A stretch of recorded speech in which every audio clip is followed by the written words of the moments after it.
자, 중학교 2학년 역사 첫 시간입니다. 어떠한 수업이든지 역사 첫 시간에는 역사란 무엇인가 이거 배우게 되어 있습니다. 여러분은 역사가 뭐라 생각해요? 지루한 것? 과거에 있었던 일? 재미없는 과목? 재미있는 과목?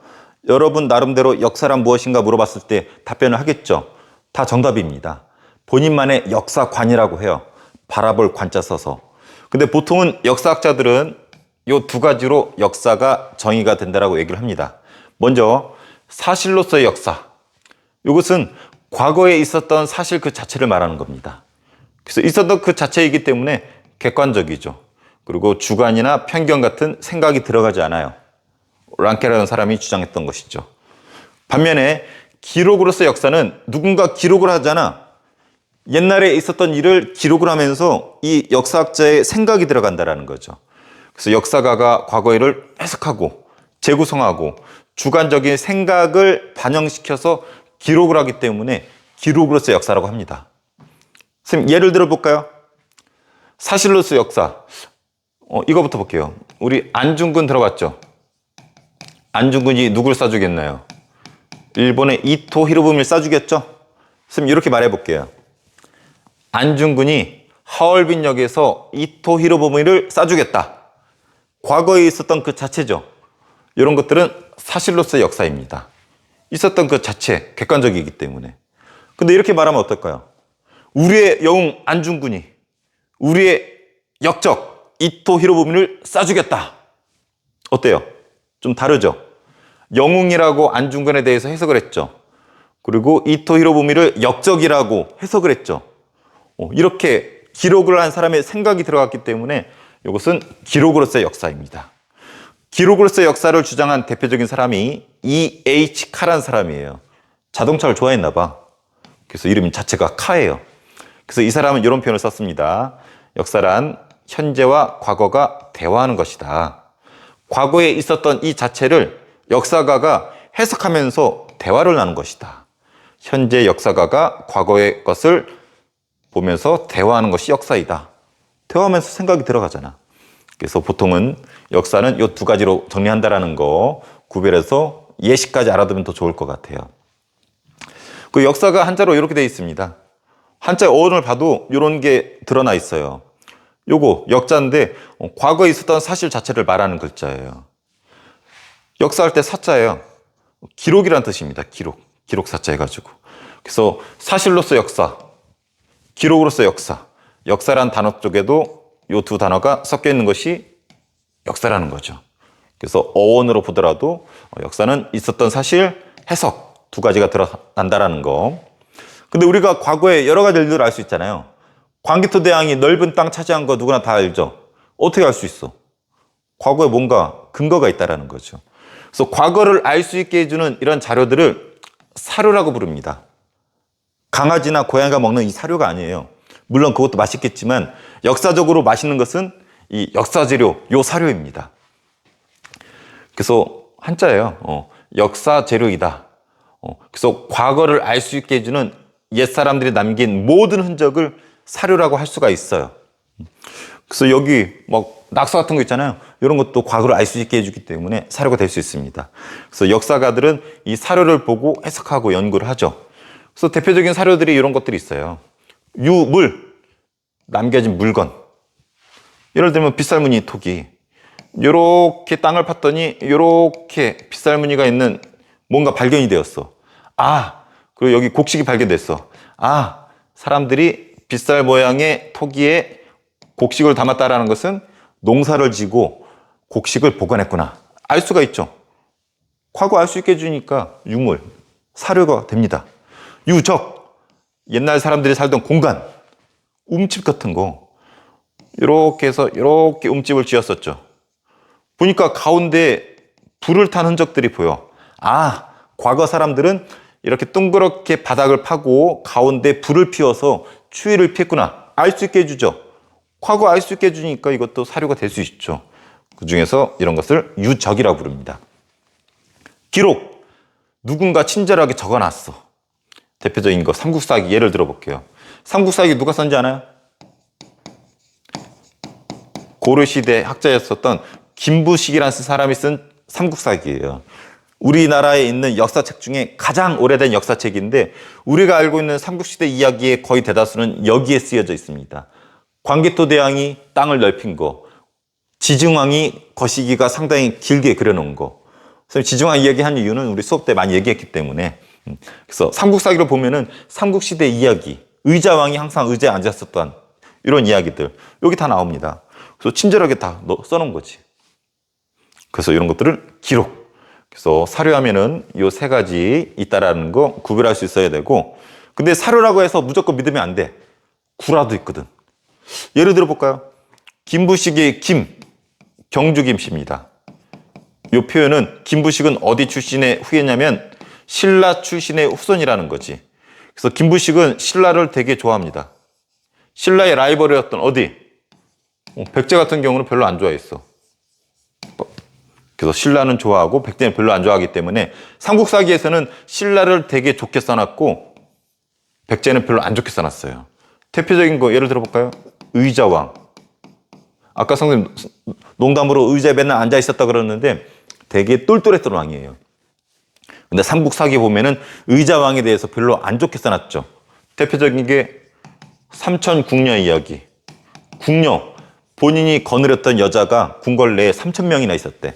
한마디로 의자왕은 맨날 의자에 앉아가지고 술 마시고 노래 부르고 춤추면서 여자 끼고 살았던 아주 쓰레기 왕으로 묘사가 되어 있죠. 근데 선생님이 삼천궁녀가 뛰어내렸다라는 부여의 낙함이라고 있어요. 거기 가봤어. 과연 여기서 삼천궁녀들이 뛰어내릴 수 있을까? 봤더니 불가능해. 여기 뛰어내리면은 만약에 이렇게 수직으로 있고 강이 이렇게 있으면은 3,000명이 뛰어내릴 수 있겠죠. 하지만 선생님 가봤더니 이렇게 돼 있어. 그래서 뛰어내리면 퍽퍽퍽퍽 대가리만 깨집니다. 그래서 시차가 계속 쌓이기 때문에 삼천궁녀 이야기는 구라입니다. 구라. 실제 부여 인구를 보더라도 3,000명의 궁녀가 있을 수도 없었어요. 그래서 이 삼국사기 보더라도 김부식이 약간의 장난을 쳐놓은 걸 알 수가 있죠.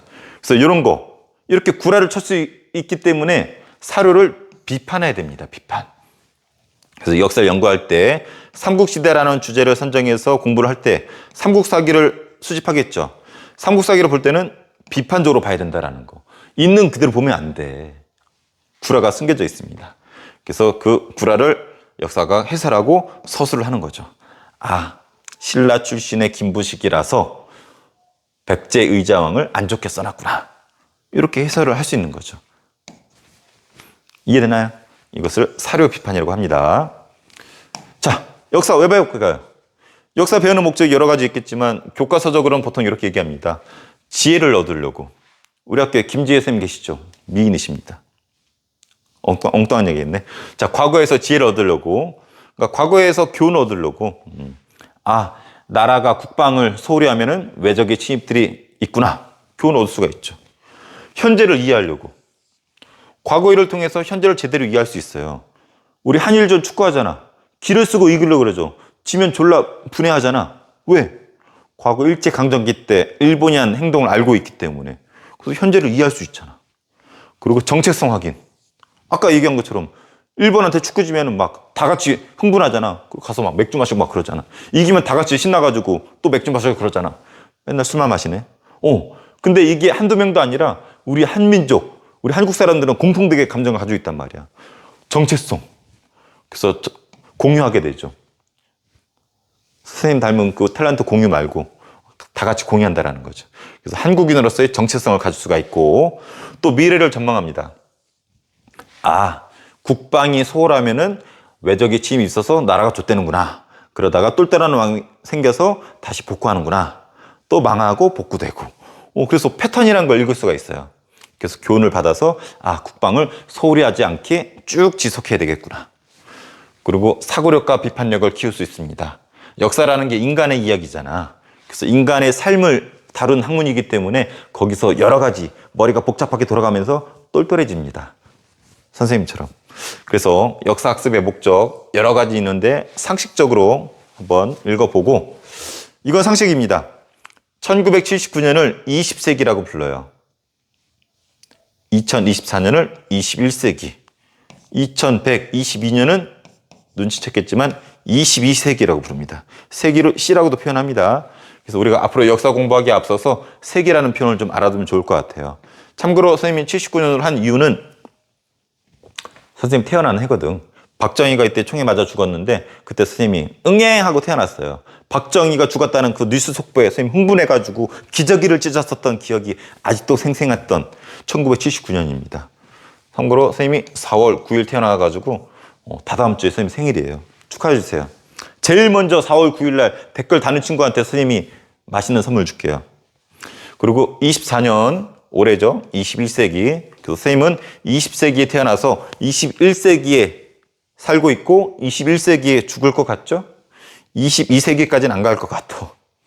자, 그리고 시기 표현하는 방식 볼게요. 지역마다 다릅니다. 아시아는 연호라는 걸 씁니다. 아시아가 어딘지 알죠? 그거 모르면서는 답 없네. 자, 우리나라가 있고 일본이 있고 중국이 있고 여기 뭐 베트남이 있다고 쳐봅시다. 이 아시아의 짱은 중국이었어요. 중국은 왕도 아니고 황제라고 불렀어. 이 황제가 즉위를 했네? 그러면은 얘가 예를 들어서 개똥을 좋아했나 봐. 개똥 1년, 개똥 2년, 개똥 3년 시간이 지날수록 이런 식으로 날짜를 따집니다. 그래서 요 중국 황제의 요 개똥이라는 요 표현 자체가 연호예요. 왜 이런 거 쓰냐면 중국 황제는 신이 땅에 꽂아준 신의 대리인이라는 생각이 있었거든. 그래서 본인은 자기 나름대로의 어떤 자부심이 있단 말이야. 그래서 자기 날짜 따질 때도 자기의 연호를 써야 돼. 개똥 1년, 개똥 2년, 개똥 3년.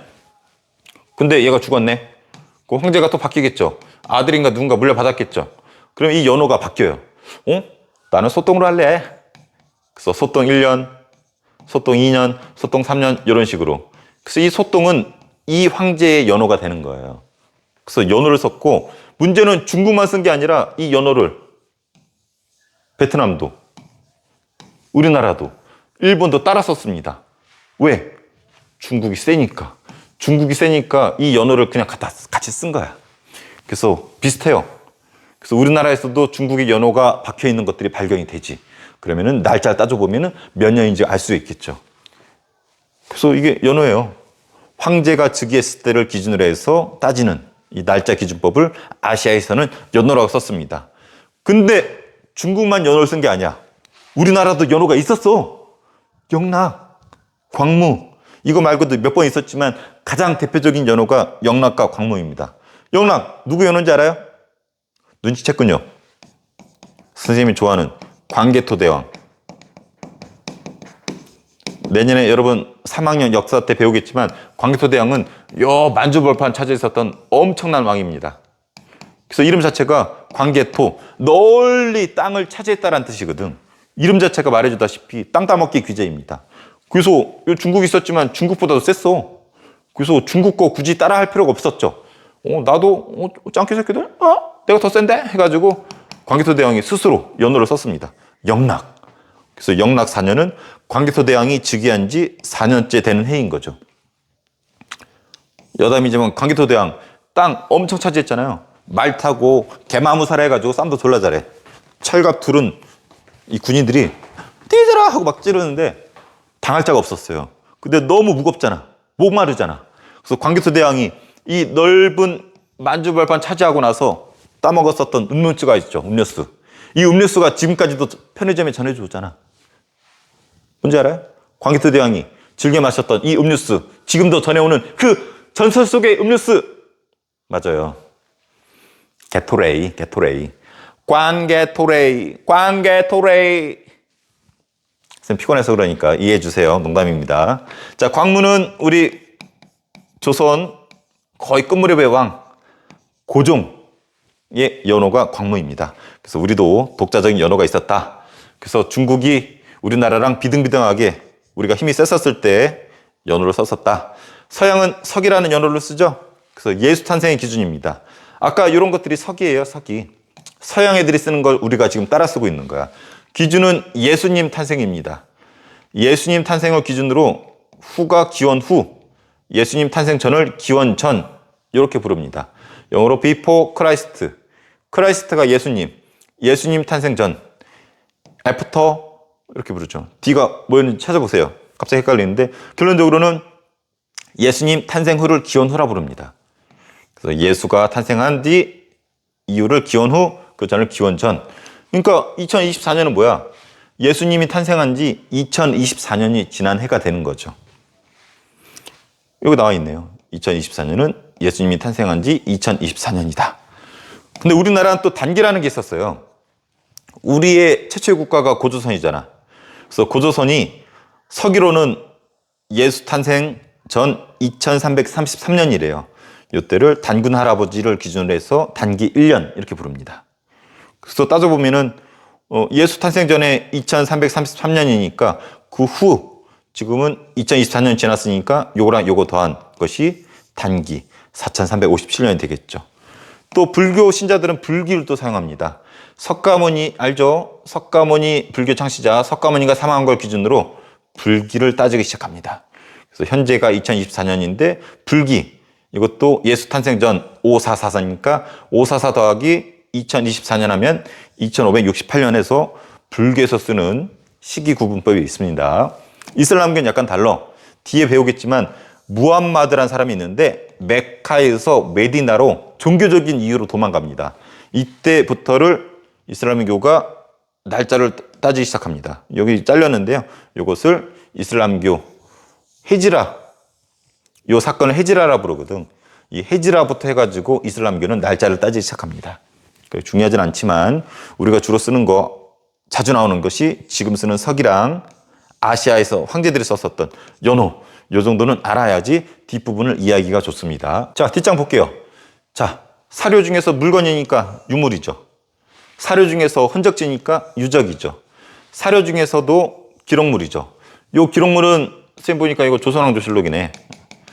조선왕조실록은 그 어떠한 책보다도 어떠한 기록보다도 정확하고 아주 좋은 사료가 됩니다. 역대 왕들의 일거수일투족을 다 기록해놨어. 심지어는 밤문화, 성문화, 그리고 뭐 화장실 간 것까지 다 기록해놨어요. 일례로 이성계 하나요? 이성계? 조선을 세운 이성계. 이성계가 말 타다가 왕이 돼가지고 사냥하다가 말에서 뚝 떨어졌잖아. 그랬더니 이 조선왕조실록을 기록하는 관리가 가서 쓴 거야. 이성계 딱 걸렸어 너. 말에서 이성계 사냥하다가 말 위에서 떨어지다 병신 이렇게 써놓은 거예요. 그러니까 이성계가 가가지고 쪽팔리잖아요. 어이 사관, 이런 관리를 사관이라고 부르거든요. 사관 쪽팔리니까 그거 좀 지워줘 했더니 그 사관이 또 뭐라 썼는지 알아요? 이성계 쪽팔렸는지 지워달라고 했음 병신. 그것까지 다 써놨어. 그래서 이 왕조실록은 왕들도 못 보게 해놨어요. 그래서 있는 그대로 기록해놨기 때문에 아주 좋은 사료가 되죠. 그래서 유네스코 들어봤나요? 유네스코에서 인정한 세계 기록 문화유산으로 지정이 된 것이 조선왕조실록이죠. 짱. 자, 그리고 최근은 시대가 변해서 기록할 필요 없잖아. 영상으로 남겨도 되잖아요. 지금 찍고 있는 이 영상도 한 10여 년 지나면은 사료가 될 수 있겠죠. 아, 10년 전 2024년에 박종민 선생님은 이런 식으로 수업하셨구나. 과거를 알 수 있게 해주잖아. 선생님은 종민TV라는 또 다른 채널이 있죠. 여기에 써놨지만 모든 것을 기록한다. 그래서 이런 것들 보면은 2024년도에 이런 모습들로 학교 생활을 했었구나 알 수가 있겠죠. 그래서 선생님은 종민TV에 영상 올리는 목적은 뭐 여러 가지 목적이 있지만 일단 그때그때 순간을 기록하는 사료로서의 역할 해주길 바라는 바람에 종민TV 올리고 있습니다. 선생님 주요 채널이 3가지인 거 알죠? 그래서 종민TV 지금 보고 있는 A4 역사 하나는 또 있는데 요거는 나중에 기회 되면 공개해 줄게요. 자, 최종 정리 한번 해볼게요. 자, 역사란 2가지로 표현할 수 있죠. 사실로서 역사, 과거에 있었던 그 자체. 안중근이 이토 히로부미를 싸주겠다. 자, 기록으로서 역사, 영웅 안중근이 이토 히로부미를 역적으로 싸주겠다. 역사가의 해석과 주관적인 생각이 들어가면은 기록으로서 역사입니다. 대표적인 사람이 E.H. 카이고 대화라는 표현을 썼습니다. 역사라는 어원 자체도 이런 것들을 반영하고 있었다고 얘기했죠. 그리고 사료, 과거를 알 수 있게 해주는 옛날 사람들의 흔적 모두 다가 사료가 됩니다. 그래서 유물은 남겨진 물건, 유적은 남겨진 흔적지, 기록은 누군가 기록해 놓은 것들, 이 모든 것들이 과거를 알 수 있게 해주기 때문에 사료라고 할 수 있습니다. 하지만 모든 사료를 있는 그대로 믿으면 안 되죠. 뭘 해야 된다? 비판적으로 봐야 된다. 왜? 이 사료를 남긴 사람들이 의도적으로 왜곡시킬 수 있기 때문에 비판적으로 사료를 봐야 되는데 이 작업을 사료 비판이라고 한다. 역사학습의 목적은 상식적이니까 읽어보세요. 그리고 세기, 1979년은 20세기 이렇게 부른다라는 거, 올해 2024년은 21세기 이렇게 부릅니다. 시기를 표현하는 방식이 지역마다 달랐었죠. 종교마다 다르고 아시아에는 황제 즉위를 기준으로 연호를 사용했었죠. 우리도 연호가 있었죠. 영락 4년, 광무 2년. 그래서 황제 즉위 1년, 2년, 3년, 4년. 그래서 영락이라는 것은 광기토대왕의 연호다. 고종의 연호다. 이렇게 날짜를 알 수 있게 해주는 것이 아시아에서는 연호라는 게 있었습니다. 서양은 지금 우리가 쓰고 있는 서기를 쓰고 있는 거죠. 이런 것들. 그래서 지금 우리나라 사회는 서양의 문화를 받아들였는데 날짜 세는 것도 전통적으로 쓰던 방식이 아니라 서양 것을 따라 쓰는 거죠. 기준은 예수님 탄생이라고 그랬었죠. 예수 탄생부터 날짜 따지는 것을 기원 후, 그 전을 기원 전. 그래서 지금은 2024년인데 엄밀히 말하면 AD라는 걸 써야 되죠. 이 말은 예수 탄생 이후에 2024년이 지났다라는 거. 한국은 우리 단군 할아버지가 고조소 세울 때가 예수 탄생 전 2333년이래요. 이때를 단기 1년으로 계산해서 따지는 단기가 있고, 불교에서는 또 석가모니 사망을 기준으로 해서 날짜를 따지기 시작하죠. 그래서 예수 탄생 전에 5444년에 불기 1년이라고 해서 날짜를 따집니다. 이런 거 보면은 우리 부처님이 예수님보다 형님이네. 형이라고 부르세요. 석가모니. 그리고 이슬람교는 무함마드라는 창시자가 있죠. 메카에서 메디나로 종교적인 이유로 도망갑니다. 이때부터 날짜 따지기 시작하는데 이것이 이슬람력, 이슬람에서 따지는 달력 방식이라고 해요.